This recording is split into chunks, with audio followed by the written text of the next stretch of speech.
உழவர் பெருந்தலைவர் நாராயணசாமி நாயுடு அவர்களின் 100வது பிறந்தநாளை முன்னிட்டு பல்வேறு அரசியல் கட்சியினர் மற்றும் விவசாய சங்கங்கள், பல்வேறு அமைப்பினர் உட்பட ஏராளமானோர் அன்னூர் ஒன்றியம் வையம்பாளையத்தில் உள்ள நாராயணசாமி நாயுடு அவர்களின் மணிமண்டபத்தில் அவரது திருவுருவ சிலைக்கு மாலை அணிவித்து மரியாதை செய்தனர்.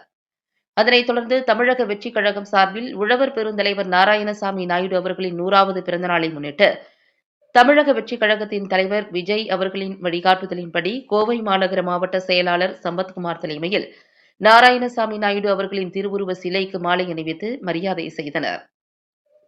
முன்னதாக நாராயணசாமி நாயுடு அவர்களின் குடும்பம் சார்பாக அவரது பேரன் பிரபு நிகழ்விற்கான அனைத்து ஏற்பாடுகளையும் செய்து அனைவரையும் வரவேற்றார்.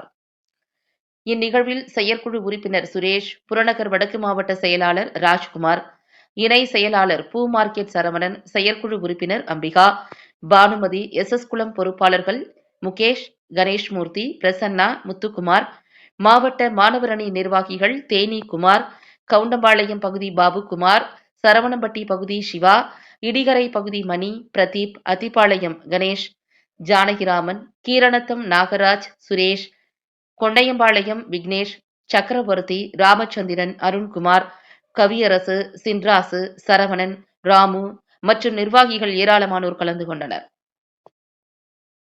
விவசாயத்துக்காகவும் விவசாயிகள் வாழ்வுரிமைகளுக்காகவும் தன் வாழ்நாள் முழுவதையுமே அர்ப்பணித்த ஐயா நாராயணசாமி நாயுடு அவர்களின் 100ஆண்டு விழாவை முன்னிட்டு அவரின் திருவுருவ சிலைக்கு மாலை அணிவித்து மரியாதை செய்வதில் தமிழக வெற்றிக் கழகம் மிகவும் பெருமை அடைகின்றது.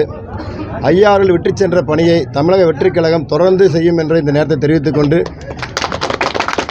இந்த நேரத்தில் அவருக்கு செய்யும் மிகப்பெரிய அர்ப்பணிப்பாக நான் கருதுகிறோம். நன்றி. இப்போ வருகின்ற சட்டமன்ற தேர்தலில் நம்ம எந்த மாதிரியான நம்மளோட நிலைப்பாடு நம்ம பண்ண போகிறோம்?